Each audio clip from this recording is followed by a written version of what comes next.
السلام عليكم ورحمة الله وبركاته. إن الحمد لله نحمده ونستعينه ونستغفره ونؤمن به ونتوكل عليه ونعوذ بالله من شرور أنفسنا ومن سيئات أعمالنا. من يهده الله فلا مضل له ومن يضلله فلا هادي له. ونشهد أن لا إله إلا الله وحده لا شريك له وأشهد أن محمدا عبده ورسوله.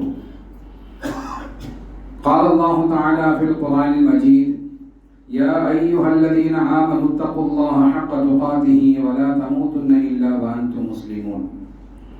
يا أيها الناس اتقوا ربكم الذي خلقكم من نفس واحدة وخلق منها زوجها وبث منهما رجالا كثيرا ونساء واتقوا الله الذي تساءلون به والأرحام إن الله كان عليكم رقيبا. يا أيها الذين آمنوا اتقوا الله وقولوا قولا سديدا يصلح لكم أعمالكم ويغفر لكم ذنوبكم ومن يطع الله ورسوله فقد فاز فوزا عظيما. صدق الله العظيم.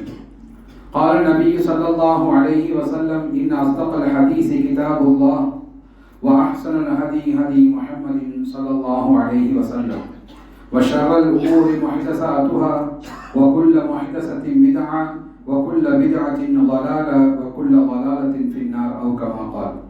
أما بعد، أوصيكم نفسي أولا بتقوى الله. قال الله تعالى في القرآن المجيد: ولقد خلقنا الإنسان ونعلم ما توسوس به نفسه ونحن أقرب إليه من حبل الوريد. وقال تعالى: ونحن أقرب إليه منكم ولكن لا تبصرون. صدق الله العلي العظيم. قال النبي صلى الله عليه وسلم: إن الله جميل يحب الجمال أو كما قال. புகழ் அனைத்தும் இந்த உலகத்தை படைத்து பரிபாலித்து ரசித்து வரக்கூடிய ஏகனான அல்லாஹ் ஒருவனுக்கு உரித்தாகட்டும். மேலும் அல்லாஹுடைய சாந்தியும் சமாதானமும் இந்த உலகத்திற்கு நேர்வழி காட்ட வந்த அனைத்து இறைத்தூதர்கள் மீதும், குறிப்பாக இறுதி தூதர் ஸல்லல்லாஹு அலைஹி வஸல்லம் அவர்கள் மீதும், மேலும் அவருடைய சொல்லையும் செயலையும் தமது உயிரிலும் மேலாக மதித்து வாழக்கூடிய சத்திய சஹாபாக்கள் மீதும், அவர்களை பின்பற்றக்கூடிய நல்லோர்கள் அனைவர்கள் மீதும் குறைவின்றி நிவட்டும் என பிரார்த்தனை செய்தவனாக ஆரம்பம் செய்கின்றேன். மேலும் நாம் எப்படி அல்லாஹுடைய வீட்டிலே அல்லாஹ் நம் மீது விதித்த கடமையை நிறைவேற்றுவதற்காக நாம் இங்கே ஒன்று கூடி இருக்கின்றோமோ, இதே போன்று நம்முடைய எல்லா நன்மைகளையும் அல்லாஹ் தஆலா ஏற்றுக்கொண்டு நாளை மறுமையில் சோனத்தில் நம்மையும் நம் குடும்பத்தாரையும் சொர்க்கத்திலே ஒன்று சேர்ப்பானாக. ஆமீன். அன்பிற்கினிய இஸ்லாமிய சகோதரர்களே, பெரியோர்களே, இன்றைய ஜும்மாவுடைய உரையில் அல்லாஹ்வை மகிழ்விக்க அழகிய வழிகள் என தலைப்பிற்கு உங்களுக்கு மத்தியில் சில விஷயங்களை சொல்ல ஆசைப்படுகின்றேன். எதற்காக இந்த தலைப்பு எடுக்கப்படுது என்று சொன்னால், கடந்த மாதம் ரமலான் மாதம் முழுவதுமாக நாம் அல்லாஹ்வை மகிழ்வித்துக் கொண்டிருந்தோம். அல்லாஹ் நம் மீது விதித்த அனைத்து விஷயங்களையும் சற்று கவனத்தோடு செய்து கொண்டிருந்தோம். இதையெல்லாம் அல்லாஹ் நமக்கு ஹலாலாக்கி இருந்தானோ அதையெல்லாம் நாம் பகல் நேரத்திலே ஹராமாக்கி வைத்திருந்தோம். நம்முடைய மனைவியாகட்டும், நம்முடைய உணவு ஆகட்டும், நம்முடைய பானங்கள் ஆகட்டும், இதையெல்லாம் நம்மை நாமே தடுத்து கொண்டு அல்லாஹுடைய விருப்பத்தின் அடிப்படையில் அல்லாஹு தஆலா இதன் மூலமாக நமக்கு நன்மை தர வேண்டும் என்ற எண்ணத்தின் அடிப்படையில் நாம் பல விஷயங்களை முன்னெடுப்பாக நாம் எடுத்து செய்தோம். அதே போன்று இரவு நேரத்திலே இரவு வணக்கத்தில் ஈடுபட்டோம், குர்ஆன் ஓதக்கூடிய வணக்கத்தில் ஈடுபட்டோம், தஹஜ்ஜுத் தொழுகையில் ஈடுபட்டோம், இன்னும் தான தர்மங்களை செய்தோம், ஜகாத்தை கொடுத்தோம், சதகாக்களை செய்தோம், பள்ளிகளுக்கு அதிகமாக நாம் உதவிகளை செய்தோம் என்று சொல்லிக்கொண்டே போகலாம். இப்படிப்பட்ட நற்காரியங்கள் மூலமாக நாம் எதிர்பார்த்த ஒன்று என்னவென்று சொன்னால், அல்லாஹ்வுடைய திருப்தி, அல்லாஹ்வுடைய நேசம், அல்லாஹ்வுடைய அன்பு, இதையெல்லாம் நாம் பெற்றுக்கொள்ள வேண்டும். இதன் மூலமாக அல்லாஹ் நம்மை கண்டு மகிழ வேண்டும் என்பதாக நாம் எண்ணி பலவிதமான நற்காரியங்களை செய்தோம். அல்ஹம்துலில்லாஹ், அல்லாஹ் தஆலா அந்த அனைத்து நற்காரியங்களையும் ஏற்றுக்கொள்வானாக. அதில் ஏற்பட்ட சிறு சிறு தவறுகளை அல்லாஹ் தஆலா மன்னித்து அருள்வானாக. அதனைத் தொடர்ந்து ரமலான் மாதம் முடிந்த பின்பு நமக்கும் அல்லாஹுக்கும் உண்டான, நமக்கும் அல்லாஹுடைய நெருக்கத்தை நாம் சற்று குறைத்து கொள்ளக்கூடிய மக்களாக நாம் மாறிக்கொண்டு வருகின்றோம். இது உலக அளவில் நடக்கக்கூடிய ஒரு இயற்கையாகவே மாறிவிட்டது. ரமலான் மாதத்தில் எப்படி நாம் பள்ளியிலே நாம் குழுமி இருந்தோமோ, ஒரு கவிஞர் எழுதுகின்றார், பிறை பார்த்தோம் பள்ளிவாசல் நிரம்பி வழிந்தது, மறுபிறை பார்த்தோம் பள்ளிவாசல் முழுவதுமாக காலியாகிவிட்டது என்று எழுதுகிறார். ஆக அந்த அடிப்படையில் நம்முடைய வாழ்க்கை முறைகள் அப்படி மாறிக்கொண்டிருக்கின்றது. அப்படிப்பட்ட தருணத்தில் 12 மாதமும் 360 நாட்களும் அல்லாஹ்வை மகிழ்விக்கக்கூடிய ஏராளமான வழிகளை அல்லாஹும் தூதர்கள் காட்டி தந்திருக்கின்றார்கள். அத்தகைய வழிமுறைகளில் ஒரு சில வழிமுறைகளை நாம் பார்த்து அதை நாம் பின்பற்றுவதன் மூலமாக அல்லாஹுடைய நேசத்தை, அல்லாஹுடைய அன்பை நாம் பெற்றுக்கொள்ள முடியும். அல்லாஹ்வை நாம் மகிழ்வித்தோம் என்று சொன்னால் நிச்சயமாக அதற்கு பிரதிபலனாக கூலியாக சொர்க்கத்தை தவிர வேறு எதுவும் இல்லை என்பதை நாம் உறுதியாக நாம் ஏற்றுக்கொள்ள வேண்டும். இந்த உலகத்திலே பார்க்கின்றோம், சில பேருடைய சொல், சில பேருடைய செயல், சில பேருடைய நடத்தையை பார்த்து நாம் மகிழ்ச்சி அடைகின்றோம், நாம் சிரிக்கின்றோம், ஒரு புன்முறுவல் கூர்க்கின்றோம். அதே சமயம் நம்முடைய சிரிப்பு சில பேருக்கு மன வருத்தத்தை ஏற்படுத்தலாம். அதே சமயம் அல்லாஹு தாலாவுடைய மகிழ்வுக்கு, அல்லாஹுடைய சிரிப்புக்கு நாம் உள்ளாகி விட்டோம் என்று சொன்னால், அல்லாஹ் நம்மை கண்டு மகிழ்ந்து சிரித்தான் என்று சொன்னால் அதற்கு நிச்சயமாக நற்கூலி உண்டு, சுவனம் உண்டு என்பதில் எந்த விதமான சந்தேகம் இல்லை. ஆக இந்த உலகில் மனிதர்கள் நம்மை பார்த்து சந்தோஷப்பட வேண்டும், மனிதர்கள் நம்மை பார்த்து மகிழ்ச்சி அடைய வேண்டும் என்பதற்காக நாம் எத்தனை காரியங்கள் வேண்டுமானாலும் செய்ய தயாராக இருந்து கொண்டிருக்கின்றோம். உதாரணமாக சொல்ல வேண்டும் என்று சொன்னால், நாம் நம்முடைய மனைவியுடைய அன்பை பெற வேண்டும், மனைவி நம்மை மகிழ்ச்சியாக நடத்த வேண்டும் என்று சொன்னால் அதற்காக சிலர் எதை வேண்டுமானாலும் எதை வேண்டுமானாலும் செய்ய துணிகின்றார்கள். பலர் இன்னும் தம்மால் முடிந்தவரை மனைவியை மகிழ்ச்சிப்படுத்துவதற்காக வேண்டி முயற்சி செய்து கொண்டிருக்கின்றார்கள். அதே போன்று நம்முடைய பெற்றோரை நாம் மகிழ்ச்சிப்படுத்த வேண்டும் என்பதற்காக வேண்டி எதை வேண்டுமானாலும் செய்வதற்கு சிலர் தயாராக இருந்து கொண்டிருக்கின்றார்கள். பெற்றோர்கள் மகிழ்ச்சி அடைய வேண்டும், அவர்கள் மகிழ்ச்சி அடைந்தால் அல்லாஹ்வுடைய திருத்திருமைக்கு கிடைக்கும் என்பதற்காக வேண்டி பெற்றோருடைய மகிழ்ச்சிக்காக வேண்டி சிலர் அதிகமாக பாடுபட்டுக் கொண்டிருக்கின்றார்கள். இன்னும் சிலரை பார்ப்போம் என்று சொன்னால், பிள்ளைகளுடைய மகிழ்ச்சிக்காக வேண்டி எதை வேண்டுமானாலும் செய்வதற்கு தயாராக இருந்து கொண்டிருக்கின்றார்கள். என்னுடைய பிள்ளை மகிழ்ச்சியாக இருக்க வேண்டும், அவருடைய கண்ணில் இருந்து மகளுடைய கண்களில் இருந்து தண்ணீர் வந்துவிடக் கூடாது என்பதற்காக வேண்டி எதை வேண்டுமானாலும் செய்வதற்கு தயாராக இருந்து கொண்டிருக்கின்றோம். இன்னும் பலர் உடன் பிறந்தவர்கள், நண்பர்கள், இப்படி அடுக்கிக் கொண்டே போகலாம். இன்னும் சிலர் தம்முடைய முதலாளியுடைய மகிழ்ச்சிக்கு நாம் உள்ளாக வேண்டும், முதலாளியுடைய கண் பார்வையில் நான் இருக்க வேண்டும், என்னை பார்த்து இவர் நல்லவர் என்பதாக முதலாளி நினைத்து விட்டால் உடனடியாக நமக்கு இன்கிரிமெண்ட் கிடைத்துவிடும் என்பதாக சிலர் முதலாளியுடைய அன்பை பெறுவதற்காக வேண்டியும் மேனேஜருடைய அன்பை பெறுவதற்காக வேண்டியும் சிலர் செயல்பட்டுக் கொண்டிருப்பார்கள். அதே போன்று பள்ளியுடைய இமாமை எடுத்துக்கொண்டோம் என்று சொன்னால் நிர்வாகியை குளிர்வித்துக் கொண்டே இருக்க வேண்டும், நிர்வாகி ஐஸ் வச்சுக்கிட்டே இருக்கணும். அப்படி ஐஸ் வைத்துக் கொண்டே இருந்தால்தான் இமாமுடைய வேலை தொடர்ந்து இருக்க முடியும் என்பதற்காக வேண்டி சில இமாம்கள் நிர்வாகிகள் செய்யக்கூடிய ஹராமான வேலைக்கெல்லாம் துணை போகக்கூடிய இமாம்கள் இருக்கக்கூடிய காட்சியை பார்த்துக் கொண்டிருக்கின்றோம். ஆக இதையெல்லாம் நான் ஏன் சொல்கிறேன் என்று சொன்னால், ஒருவருடைய பிரியத்துக்கு உள்ளாக வேண்டும், ஒருவர் நம்மை நேசிக்க வேண்டும். அவர் நம்மை நேசித்து விட்டார் என்று சொன்னால் நமக்கு உலக ஆதாயங்கள் நமக்கு கிடைக்கும் என்பதற்காக வேண்டி எத்தனையோ வேலைகளை நாம் செய்ய துணிகின்றோம், எதை வேண்டுமானாலும் செய்வதற்கு நாம் தயாராக இருந்து கொண்டிருக்கின்றோம். ஆனால் இதையெல்லாம் தாண்டி நம்மை படைத்த ரப்புல் ஆலமீன் நம்மை நேசிக்கின்றானா? நம்ம ரப்புல் ஆலமீனுடைய சிரிப்புக்கு, ரப்புல் ஆலமீனுடைய மகிழ்ச்சிக்கு நாம் காரணமாக வாழுகின்றோமா என்பதை நாம் பார்க்க நாம் கடமைப்பட்டிருக்கின்றோம். அந்த விஷயத்தில் தான் நாம் சற்று கவனக்குறைவாக நாம் இருந்து கொண்டிருக்கின்றோம். காரணம் என்னவென்று சொன்னால், உலகத்தில் நம்மை பார்த்து மகிழக்கூடிய நண்பர்கள், உலகத்தில் நம்மை பார்த்து மகிழக்கூடிய பிள்ளைகள், உலகத்தில் நம்மை பார்த்து மகிழக்கூடிய முதலாளிகள், உலகத்தில் நம்மை பார்த்து மகிழக்கூடிய உறவினர்கள் உடனடியாக பிரதிபலனை செய்து விடுவார்கள். உடனடியாக அதற்குண்டான நமக்கு நன்மைகள், நமக்கு லாபத்தை நமக்கு தந்து விடுவார்கள். அதே சமயம் அல்லாஹ் தஆலாவுடைய மகிழ்ச்சிக்கு உட்பட்டு விட்டால், அல்லாஹ்வுடைய சந்தோஷத்துக்கு நாம் உள்ளாகி விட்டால் நமக்கு என்ன கிடைக்கும்?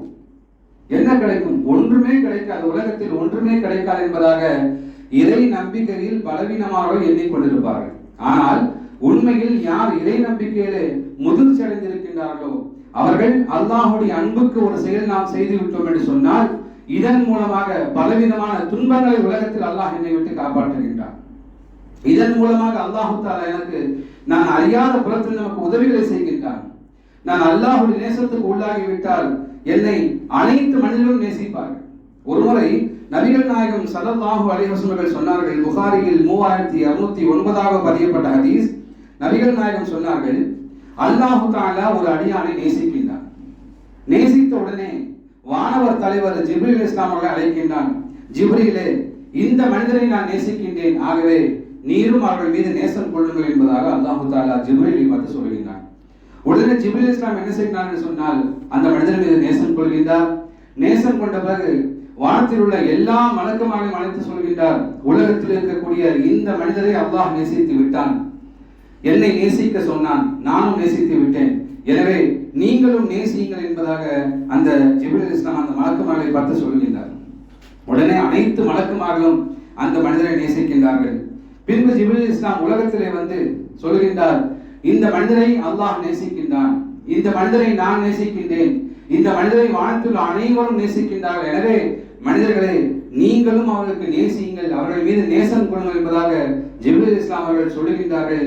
உலகத்துள்ள அனைத்து மனிதர்களும் அந்த மனிதரை நேசிக்கின்றார்கள். நம்ம அறிந்தும் அறியாமல் நேசிக்கின்றோம், நமக்கே தெரியாது, நாம் திடீர்னு ஒரு மீது நேசம் வைக்கின்றோம் என்று சொன்னார். ஜிப்ரீல் இஸ்லாம் சொன்ன அந்த வார்த்தை நம்முடைய காதில் நம்முடைய உள்ளத்தில் பதிந்ததின் விளைவாக நாம் ஒரு மனிதரை நேசிக்கின்றோம். இதையெல்லாம் சொல்லிவிட்டு நெகட்டிவா பாசிட்டிவாக சொன்னார் ரசூலுல்லாஹி ஸல்லல்லாஹு அலைஹி வஸல்லம். இதே போன்ற நெகட்டிவாகவும் சொன்னார்கள். ஒரு மனிதரை அல்லாஹ் தஆலா கோபம் கொள்கின்றான். ஜிப்ரீலை பார்த்து சொல்கிறான், ஜிப்ரீலே இந்த மனிதரை நான் கோபம் கொள்கின்றேன், நீங்களும் கோபம் கொள்ளுங்கள். எல்லா மனிதர்களும் எல்லா மலக்குமாரும் கோபம் கொள்கின்றார்கள். ஜிப்ரீல் இஸ்லாம் கோபம் கொள்கின்றார்.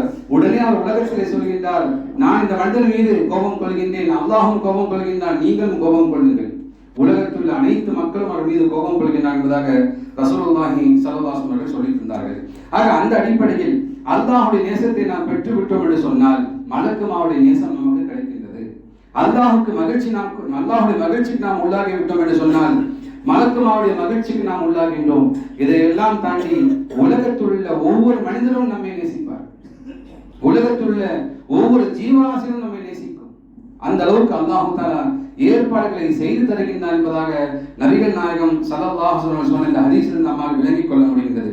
ஆகவே அல்லாஹ் தஆலாவுடைய அன்பு, அல்லாஹ் தஆலாவுடைய மகிழ்ச்சி இதெல்லாம் ஏற்படும் என்பதாக அதிகமான விஷயங்கள் இருந்து கொண்டிருக்கின்றன. அந்த அனைத்து விஷயங்களையும் சொல்லாமல் ஒரு சில விஷயங்கள் உங்களுக்கு முன்னால் நான் சொல்ல ஆசைப்படுகின்றேன். நம்மால் எந்த விஷயமெல்லாம் செய்து அல்லாஹுடைய திருப்தியை, அல்லாஹுடைய மகிழ்ச்சியை, அல்லாஹுடைய சந்தோஷத்தை பெற முடியுமோ அதை பெறக்கூடிய நன்மாக்களாக அல்லாஹ் தஆலா என்னைக்கும் உங்களையும் ஆக்கி அருள்வானாக. முதலாக நபிகள் நாயகம் ஸல்லல்லாஹு அலைஹி வஸல்லம் சொன்னார்கள், நீங்கள் உணவு சாப்பிட்டு விட்டு அல்லது தண்ணீர் அருந்தி விட்டு அல்ஹம்துலில்லாஹ் என்ற வார்த்தையை சொன்னால் அல்லாஹ் உங்களை கண்டு மகிழ்ச்சி அடைகின்றார். அல்ஹம்துலில்லாஹ் எவ்வளவு பெரிய ஒரு சிறப்பு பாருங்கள். உணவு சாப்பிட்டு விட்டு ஒரு மனிதன் உணவு சாப்பிட்டு விட்டு அல்ஹம்துலில்லாஹ் இல்லதி அத்அமனா என்பதாக சொல்கின்றான். இந்த உணவை கொடுத்த அல்லாஹ்வுக்கு நன்றி என்பதாக சொல்கின்றான். தண்ணீரை பருகுகின்றான், வெயிலிலே வருகின்றான், வந்தவுடனே ஒரு கிளாஸ் தண்ணீரை பருகுகின்றான். தண்ணீரை எந்த அளவுக்கு ஆவலாக பருகுகின்றானோ அதற்கு முன்னால் பிஸ்மில்லாஹ் சொல்ல மறந்து விடுகின்றான். தண்ணீரை குடித்து முடித்த பின்பு அல்ஹம்துலில்லாஹ் என்று சொல்ல மறந்து விடுகின்றான். ஆனால் எந்த மனிதர் தண்ணீரையோ உணவையோ சாப்பிட்டு விட்டு அல்ஹம்துலில்லாஹ் என்று சொல்கின்றானோ அந்த மனிதரை கண்டு அல்லாஹ் மகிழ்ச்சி அடைகின்றான் என்பதாக நபிகள் நாயகம் ஸல்லல்லாஹு அலைஹி வஸல்லம் சொன்ன ஹதீஸ் முஸ்லிமிலே பதிவு செய்யப்பட்டிருக்கின்றது. ஆக இது ஒரு சாதாரணமான ஒரு செயல். இதன் செயலை செய்வதன் மூலமாக அல்லாஹ்வுடைய மகிழ்ச்சி நமக்கு ஏற்படுகின்றது. யாரை பார்த்து அல்லாஹ் தஆலா சிரிக்கின்றானோ, யாரை பார்த்து அல்லாஹ் மகிழ்ச்சி அடைகின்றானோ அந்த மனிதருக்கு கேள்வி கணக்கு இல்லாமல் சொர்க்கத்தில் நுழைய செய்வான் என்பதாக அஹ்மத் இப்னு ஹம்பல் அவர்கள் அறிவிக்கின்றார். அப்ப அல்லாஹ் தஆலாவுடைய மகிழ்ச்சியை பெறுவதன் மூலமாக நமக்கு கிடைக்கக்கூடிய பரிசு சொர்க்கமாக இருந்து கொண்டிருக்கின்றது. ஆக முதலாக அல்லாஹ்வுடைய மகிழ்ச்சி நாம் அல்ஹம்துலில்லாஹ் என்று சொல்வதில் இருந்து கொண்டிருக்கின்றது. பின்பு பார்ப்போம் என்று சொன்னால் தொழுகைக்காக வரிசையில நிற்பதை கண்டு அல்லாஹ் மகிழ்ச்சி அடைகின்றார். நம்ம பார்க்கிறோம், சஃப்ல நிற்கும் போது ஒவ்வொரு சமயம் சொல்றோம், சஃப்ல நெருக்கமான இல்லைங்க, முதல் சஃப்ல நில்லுங்க, அனைவருமே நமக்கு எங்க காத்து வரும் என்பதாக நாம் பார்த்து நிற்கின்றோம், ஆண்களாகட்டும் பெண்களாகட்டும். ஆக முதல் வரிசையில் நிற்பது மிக சிறந்த சிறப்பாக ரசூலுல்லாஹி ஸல்லல்லாஹு அலைஹி வஸல்லம் சொன்னார்கள். பாங்கு சொல்லக்கூடிய சிறப்பையும் முதல் வரிசையில் இருக்கக்கூடிய சிறப்பையும் நீங்கள் அறிந்து கொண்டால் சீட்டு குலுக்கி போட்டீங்கன்னு செய்வீர்கள், முதல் வரிசையில் நிற்பீர்கள் என்பதாக நபிகள் நாயகம் சொல்லி தந்தார்கள். மேலும் சஹாபாக்கள் முதல் வரிசையில் நிற்பதற்காக வேண்டி போட்டி போட்டுக் கொண்டிருந்தார்கள். ஆனால் இன்று நாம் எப்படி இருக்கின்றோம்? முதல் வரிசையிலே மற்றவர்கள் நாம் தானமாக கொடுக்கணும், நீங்க போங்க நீங்க போங்க நீங்க போங்க என்பதாக. ஆனால் அல்லாஹு தஆலா முதல் வரிசையில் நிற்போரை கண்டு அல்லாஹு தஆலா மகிழ்ச்சி அடைகின்றார். காரணம் என்னன்னு சொன்னால் வமா ஹலக்துல் ஜின்ன வல் இன்ஸ இல்லா லியஅபுதூன், இந்த மனிதனையும் ஜின்னையும் என்னை வணங்குவதற்காக நான் படைத்தேன் என்பதாக அல்லாஹ் தஆலா சொல்லித் தருகின்றான். இந்த மனிதனை அல்லாஹ்வுடைய வணக்கத்திலிருந்து அல்லாஹ்வுடைய சிந்தனையிலிருந்து கெடுப்பதற்காக வேண்டி ஷைத்தான் அதிகமாக முயற்சி எடுக்கின்றான். இந்த மனிதனை பள்ளிவாசல் பக்கம் செல்ல விடக்கூடாது. ஏதோ நோம்புல என் கண்ட்ரோல் மீறி என்னை கையை கட்டி போடுறதுனால மனுஷன் பள்ளிவாசலுக்கு போயிட்டாங்க. நோம்பு முடிஞ்சிச்சு, இனிமே நான் என்ன செய்ய வேண்டும் சொன்னால் இந்த மனிதனை கண்ணும் கருத்துமாக பார்க்க வேண்டும். இவன் தொழுது விடக்கூடாது, இவன் பள்ளியின் பக்கம் சென்று விடக்கூடாதற்காக வேண்டி ஷைத்தான் முனைப்போடு இருந்து கொண்டிருக்கின்றான். அதையெல்லாம் தூர எரிந்து விட்டு எந்த மனிதர் பள்ளிக்கு வந்து முதல் வரிசையில் இருக்கின்றானோ இந்த மனிதரை பார்த்து அல்லாஹ் மகிழ்ச்சி அடைகின்றான். காரணம் என்ன? ஷைத்தானுடைய சொல்லை மீறி என்னுடைய சொல்லுக்கு மதிப்பளித்து நீ பள்ளிக்கு வந்து விட்டார். இதே ஷைத்தான் தான் அல்லாஹுக்கு சிரம்பணி அவன் தயங்கினான், சிரம்பணியை மறுத்தான். ஒவ்வொரு மனிதனையும் நான் வழிகெடுப்பேன் என்பதாக அறைகோல் விடுத்தான். அந்த ஷைத்தானுடைய சொல்லை தூர எரிந்து விட்டு அந்த ஷைத்தானுடைய சொல்லை மதிக்காமல் என்னுடைய சொல்லுக்கு மதிப்பளித்து எனக்கு முன்னுரிமை தந்து நீ பள்ளிவாசலுக்கு வருகின்றாய், வருவது மட்டுமல்லாமல் முதல் வரிசையில் தொழுகின்றாய் என்பதற்காக வேண்டி அல்லாஹ் மகிழ்ச்சி அடைகின்றான் என்பதை நாம் விளங்கிக் கொள்ள வேண்டும். ஆக முதல் வரிசையில் என்று தொழுவதை கண்டு அல்லாஹ் மகிழ்ச்சி அடைகின்றான். இரண்டாவது பார்ப்போம் என்று சொன்னால் நடு இரவில் தொழுவக்கூடிய இரவு தொழுகையை தொழுவக்கூடிய மனிதனை கண்டு அல்லாஹ் மகிழ்ச்சி அடைகின்றான். மற்றவர்கள் எல்லாம் உறங்கிக் கொண்டிருக்கும் போது இவனுடைய உள்ளத்திலே அல்லாஹுடைய அச்சம் அவனை எழுப்புகின்றது. இரவில் எழுந்து மனைவி பக்கத்திலே உறங்கிக் கொண்டிருக்கின்றார். ஏசி 18 சென்று கொண்டிருக்கின்றது, நல்ல தூக்கம் வருகின்றது. அந்த நேரத்தில் எழுந்து அவன் அல்லாஹுக்காக வேண்டி 2 முதல் எத்தனை ரக்காத் தொழுதாலும் சரி அந்த மனிதரை கண்டு அல்லாஹ் மகிழ்ச்சி அடைகின்றான். நபிகள் நாயகம் சொன்னார்கள், நடுநிசி இரவிலே தொழுங்கள், இவற்றை நீங்கள் செய்வதன் மூலமாக நீங்கள் சொர்க்கத்தில் நுழைவீர்கள் என்பதாக நபிகள் நாயகம் ஸல்லல்லாஹு அலைஹி வஸல்லம் சொன்னார்கள். ஆக இந்த இரவு தொழுகையில் தொழுவதை கொண்டு தஹஜ்ஜத் தொழுகக்கூடிய மனிதனை கண்டு அல்லாஹ் தஆலா மகிழ்ச்சி அடைகின்றான். மூன்றாவதாக போர்க்களத்திலே போராடுகின்ற மனிதனை கண்டு அல்லாஹ் தஆலா மகிழ்ச்சி அடைகின்றான். எல்லா மனிதரும் போர்க்களத்திலே பயந்து ஓடுகின்றார்கள். இந்த மனிதர் இந்த தன்னுடைய உயிரை அல்லாஹுக்காக வேண்டி அல்லாஹுடைய மார்க்கத்திற்காக வேண்டி உயிரை துச்சம் என மதித்து அல்லாஹுக்காக வேண்டி தொடர்ந்து போராடுகின்றார். இந்த மனிதரை கண்டு அல்லாஹ் மகிழ்ச்சி அடைகின்றார். காரணம், ஷைத்தான் எத்தனையோ பயம் காட்டினான். போரில் சென்றால் உயிர் சென்றுவிடும், உன்னுடைய குடும்பங்கள் எல்லாம் நடுரோட்டிலே வந்துவிடும் என்றெல்லாம் பயம் காட்டியும் கூட அல்லாஹுக்காக வேண்டி உயிரை தியாகம் செய்ய முன் வந்தானே அந்த மனிதரை கண்டு அல்லாஹ் மகிழ்ச்சி அடைகின்றான் என்பதை நாம் புரிந்து கொள்ள வேண்டும். மேலும் நபிகள் நாயகம் சொன்னார்கள், அல்லாஹு தஆலா 2 மனிதர்கள் விஷயத்தில் மகிழ்ச்சி அடைகின்றான். ஒரு மனிதர் அல்லாஹுக்காக வேண்டி கடுமையாக போராடி கொண்டிருக்கின்றார். கடுமையாக போராடி அந்த மனிதனை எதிரி கூட்டத்தில் இருக்கக்கூடிய ஒரு மனிதர் இந்த முஸ்லீமை கொன்று விட்டார். கொன்று விட்டதன் மூலமாக இந்த முஸ்லீம் ஷஹீத் ஆகிவிட்டார். ஆகவே இந்த மனிதர் சொர்க்கத்துக்கு செல்கின்றார். எந்த மனிதர் இந்த மனிதரை கொலை செய்தாரோ, எதிர்காலத்தில் இருந்து கொண்டு இந்த முஸ்லீமை கொலை செய்தாரோ அந்த மனிதர் சற்று காலத்துக்கு பின்பு இஸ்லாத்தை அறிகின்றார், இஸ்லாத்தை புரிகின்றார், இஸ்லாத்தை ஏற்றுக்கொள்கின்றார், தௌபா செய்கின்றார். இந்த மனிதர் அல்லாஹுடைய வழியிலே அல்லாஹுடைய தூதருடைய வழியிலே வாழ்ந்து கொண்டிருக்கின்றார். இந்த மனிதரும் போர்க்களத்தில் இறந்து போகின்றார். இந்த இருவருமே சொர்க்கவாசியாக மாறிவிடுகின்றார்கள். இந்த இருவரை கண்டு அல்லாஹ் மகிழ்ச்சி அடைகின்றான் என்பதாக நபிகள் நாயகம் ஸல்லல்லாஹு அலைஹி வஸல்லம் சொன்னார்கள். அல்லாஹ் தஆலா யாருக்கு இந்த மார்க்கத்தை மேலும் ஒருக்க போராடக்கூடிய சக்தியை கொடுத்திருக்கின்றானோ அந்த மனிதர் போராடுகின்றார், தீனுக்காக தம்முடைய உயிரை அர்ப்பணிக்கின்றார், ஷஹீதாகின்றார். அதே போன்று எதிர்காலத்தில் இருக்கக்கூடிய மனிதனும் இஸ்லாத்தை ஏற்றுக்கொள்கின்றார், அவரும் ஷஹீதாகின்றார். ஆகவே இந்த இருவரும் சொர்க்கத்தை நுழைவதை கண்டு அல்லாஹ் மகிழ்ச்சி அடைகின்றான் சொன்ன ஹதீஸ் புகாரியில் 2826 ஹதீஸாக பதிவு செய்யப்பட்டு இருக்கின்றது. அடுத்த பார்ப்போம் என்று சொன்னால், தமக்கே தேவை இருந்தாலும் யார் பிறருக்கு முன்னுரிமை தருகின்றார்களோ அப்படிப்பட்ட மனிதரை கண்டு அல்லாஹ் மகிழ்ச்சி அடைகின்றான் என்பதாக நபிகள் நாயகம் ஸல்லல்லாஹு அலைஹி வஸல்லம் சொன்னார்கள். ஒரு முறை ரசூலுல்லாஹி ஸல்லல்லாஹு அலைஹி வஸல்லம் ஒரு மனிதர் விருந்தாளியாக வருகின்றார். அவருக்கு உணவளிப்பதற்காக வேண்டி தம்முடைய வீட்டுக்கு ஆள் அனுப்பி கேட்கின்றார்கள். அல்லாஹுடைய தூதருடைய வீட்டிலே தண்ணீரை தேவை எதுவும் இல்லை என்பதாக பதில் வருகின்றது. உடனே நபிகள் நாயகம் ஸல்லல்லாஹு அலைஹி வஸல்லம் தங்கள் தோழரை பார்த்து கேட்கின்றார்கள், இவர் என்னுடைய விருந்தாளி, இவரை உங்களுடைய இரவு உணவில் சேர்த்துக் கொள்வோர் யார் என்று கேட்கின்றார்கள். அப்போது அன்சாரிகள் ஒரு சஹாபி சொல்கின்றார், யார் ரசூலுல்லாஹ், நான் பொறுப்பேற்றுக் கொள்கின்றேன். அந்த அன்சாரி சஹாபி அந்த விருந்தாளியை தம்முடைய வீட்டுக்கு அழைத்து செல்கின்றார். மனைவியோடு கேட்கின்றார், என்ன இருக்கின்றது கேட்கின்றார். அவருடைய மனைவி சொல்கின்றார்கள், குழந்தைக்கு உண்டான உணவை தவிர வேறு உணவு இல்லை என்பதாக சொல்கின்றார்கள். உடனே தம்முடைய மனைவிக்கு சில அறிவுரைகளை சொல்கின்றார். நானும் அவரும் சாப்பிடுவது போன்று பாசாங்க செய்கின்றோம், நீங்கள் விளக்கை அணைத்து விடுங்கள், விருந்தாளி திருப்தியாக சாப்பிடட்டும், குழந்தைகளை தூங்க வைத்து விடுங்கள் என்பதாக தம்முடைய மனைவிக்கு அறிவுரை சொல்கின்றார். இதே போன்று அந்த விஷயம் நடைபெறுகின்றது. விருந்தாளி வீட்டுக்குள் அழைக்கப்படுகின்றார், விளக்கு அணைக்கப்படுகின்றது. அந்த வீட்டுக்காரர் சாப்பிடுவது போன்று பாசாக செய்கின்றார். விருந்தாளி சாப்பிட்டு முடித்து விட்டு அல்ஹம்துலில்லாஹ் என்று கூறி அவர் மீண்டும் அல்லாஹ்வுடைய தூதரை சந்திக்க சென்று விட்டார். இந்த நிகழ்ச்சி இரவிலே நடக்கின்றது. காலையிலே விடிந்த பின்பு நபிகள் நாயகத்தை சந்திப்பதற்காக வேண்டி அந்த அன்சாரி நபி தோழர் வருகின்றார். வந்தவுடனே நபிகள் நாயகம் ஸல்லல்லாஹு அலைஹி வஸல்லம் சொன்னார்கள், உங்களுக்கே தேவை இருந்தும் உங்களை விட நீங்கள் பிறருக்கு முன்னுரிமை கொடுத்தீர்களே, இதை அல்லாஹ் தஆலா ஏற்று மகிழ்ச்சி அடைகின்றான் என்பதாக ஒரு வசனம் இறங்கியிருக்கு என்பதாக சொல்லி 59 வசனத்தில் நபிகள் நாயகம் சொன்னார்கள். சொல்லி உங்களுடைய செயலை கண்டு அல்லாஹ் மகிழ்ச்சி அடைகின்றான் என்பதாக நபிகள் நாயகம் சொன்ன ஹதீஸ் புகாரியில் 4889 ஹதீஸாக பதிவு செய்யப்பட்டிருக்கின்றது. ஆக இவருக்கே தேவை இருந்தும் பிறருக்கு முன்னுரிமை கொடுத்ததன் காரணமாக, தமக்கு தேவை இருந்தும் பிறருக்கு நாம் கொடுத்ததன் காரணமாக அல்லாஹ் மகிழ்ச்சி அடைகின்றான் என்பதாக ரசூலுல்லாஹி ஸல்லல்லாஹு அலைஹி வஸல்லம் சொன்னார்கள். அடுத்து பார்ப்போம் என்று சொன்னால், தௌபா செய்வதன் மூலமாக, அல்லாஹ்வுடன் நாம் பாவ மன்னிப்பு கேட்பதன் மூலமாக அல்லாஹ் தஆலா மகிழ்ச்சி அடைகின்றான். ரசூலுல்லாஹி ஸல்லல்லாஹு அலைஹி வஸல்லம் சொன்னார்கள், ஒரு மனிதர் காட்டிலே இருந்து கொண்டிருக்கின்றார், உணவும் தண்ணீரும் அந்த ஒட்டகத்தில் இருந்து கொண்டிருக்கின்றது. அந்த ஒட்டகம் திடீர் என்பதாக காணாமல் போய் விடுகின்றது.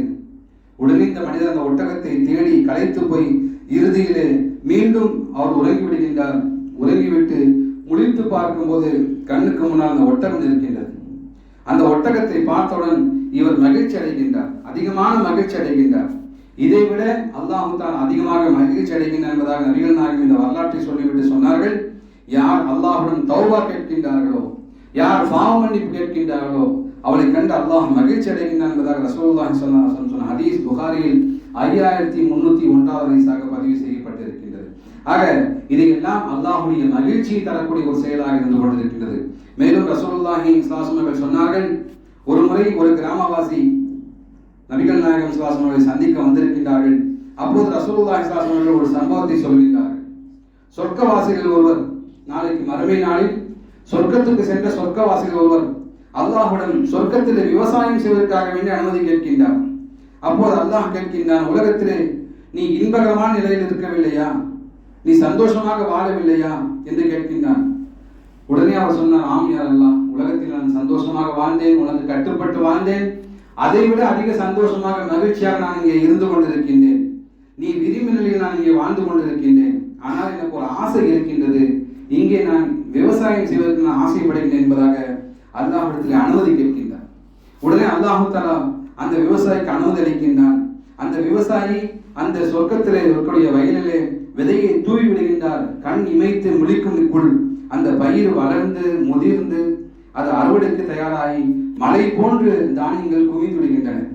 அப்போது அல்லாஹ் சொல்கின்றான், ஆதமுடைய மகனை எடுத்துக்கொள், நீ மகிழ்ச்சி அடைந்து விடு, உன்னை ஏதும் திருப்திப்படுத்த முடியாது என்பதாக சொல்லி அல்லாஹ் தஆலா மகிழ்ச்சி அடைந்தான், சிரித்தான் என்பதாக நபிகள் நாயகம் ஸல்லல்லாஹு அலைஹி வஸல்லம் சொன்னார்கள். இந்த ஹதீஸை ரசூலுல்லாஹி ஸல்லல்லாஹு அலைஹி வஸல்லம் அறிவிக்கும் போது அல்லாஹ் தஆலா சிரித்தான் என்பதாக சொல்லி அல்லாஹ்வுடைய தூதருமாக இந்த ஹதீஸை சொல்லி சிரித்து காட்டினார்கள். இந்த ஹதீஸ் புகாரியில் 2348 ஹதீஸாக பதிவு செய்யப்பட்டிருக்கின்றது.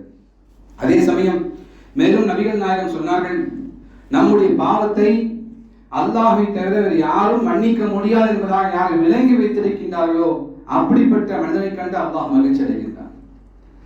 நம்முடைய பாவத்தை அல்லாஹ்வை தவிர யாரும் மன்னிக்க முடியாது என்பதாக யார் புரிந்திருக்கின்றார்களோ அவரை கண்டு அல்லாஹ் மகிழ்ச்சி அடைகின்றான் என்பதாக ரசூலுல்லாஹி ஸல்லல்லாஹு அலைஹி வஸல்லம் சொன்னார்கள். அலி பின் ராபியா ரலியல்லாஹு அறிவிக்கின்றார்கள், நான் ஒரு முறை அலி அவர்களை சந்திக்க சென்றிருந்தேன். அவருக்கு முன்னால் ஒரு வாகனம் கொண்டு வரப்பட்டது. அந்த வாகனத்தில் அவர்கள் கால் வைக்கும் போது பிஸ்மில்லாஹ் என்று சொன்னார்கள். அந்த வாகனத்துடைய முதுகிலே அமர்ந்ததும் அல்ஹம்துலில்லாஹ் என்று சொன்னார்கள். அந்த வாகனம் புறப்பட தயாரான போது சுப்ஹானல்லதி ஸஃபரனா ஹாதா வமா குன்னா லஹு முக்ரினீன் வ இன்னா இலா ரப்பினா லமுன்கலிபூன் என்பதாக சொன்னார்கள். பின் அந்த வாகனம் சென்றது. அல்ஹம்துலில்லாஹ் என்பதாக 3 முறை, அல்லாஹு அக்பர் என்பதாக 3 முறை, சுப்ஹானக இன்னி ஸலம்து நஃப்ஸி ஃபக்ஃபிர் லி இன்னஹு லா யக்ஃபிரு துனூப இல்லா அன்த என்பதாக சொன்னார்கள்.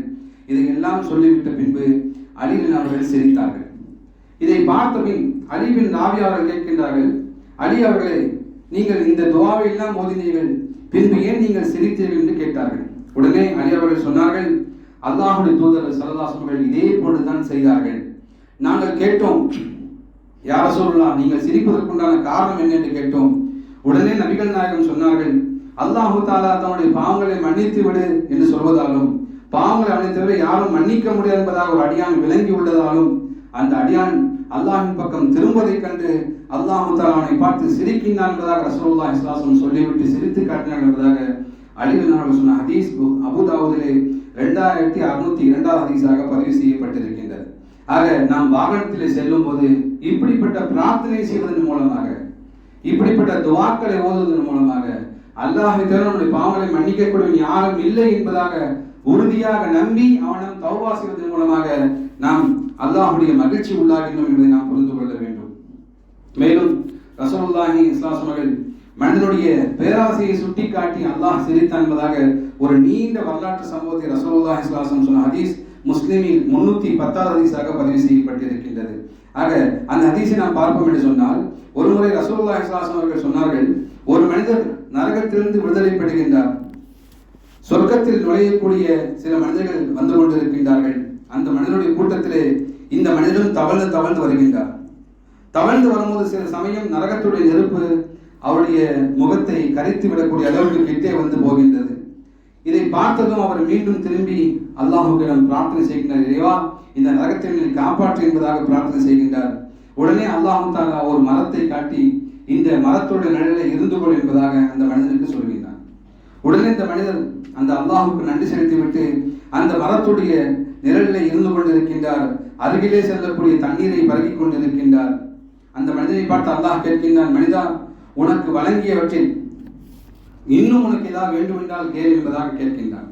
உடனே இந்த மனிதன் சொல்கின்றான், இதே போதும் அல்லாஹ், எனக்கு கொடுத்த மரத்தின் நிழலும் போதும் தண்ணீரும் போதும், ஏன்னா நரகத்தை செல்வதற்கு நான் தயாராக இல்லை, இதே போதும் என்பதாக சொல்லி அந்த மனிதர் அங்கே இருந்து கொண்டிருக்கின்றார். சற்று நேரம் கழித்து அருகிலே பார்க்கும்போது இதை விட ஒரு பெரிய மரம் இருந்து கொண்டிருக்கின்றது. இதை விட பெரிய ஒரு ஆறு பக்கத்தில் சென்று கொண்டிருக்கின்றது. அந்த மரமும் அந்த ஆற்றுடைய தண்ணீரும் வேண்டும் என்பதாக மீண்டும் அந்த மனிதர் அல்லாஹ்விடம் முறையிடுகின்றார். உடனே அல்லாஹ் கேட்கின்றான், எனக்கு நீ வாக்கு கொடுக்கவில்லையா, இந்த மரம் போதும் தண்ணீர் போதும் என்பதாக சொல்லவில்லையா என்பதாக சொல்லி மீண்டும் அந்த மனிதனுடைய துவாவை ஏற்றுக்கொண்டு அந்த மனிதனை இன்னொரு மரத்துக்கு, கொஞ்சம் பெரிய மரத்துக்கு அருகாமையிலே அல்லாஹ் தஆலா மாற்றி வைக்கின்றான். இப்படி ரசூலுல்லாஹி ஸல்லல்லாஹு அலைஹி வஸல்லம் தொடர்ந்து சொல்லிவிட்டு இறுதியாக அவன் சொர்க்கத்துக்குள் அனுப்பிடு அல்லாஹ் என்பதாக பிரார்த்தனை செய்கின்றான். அந்த மனிதனுடைய பேராசையை கண்டு அல்லாஹ் தஆலா சிரித்தான் என்பதாக நபிகள் நாயகம் ஸல்லல்லாஹு அலைஹி வஸல்லம் சொன்னார்கள். ஆக இந்த அடிப்படையில் நாம் உலகத்தில் வாழும்போது சில செயல் செய்வதன் மூலமாக அல்லாஹ்வுடைய மகிழ்ச்சி ஏற்படுகின்றது.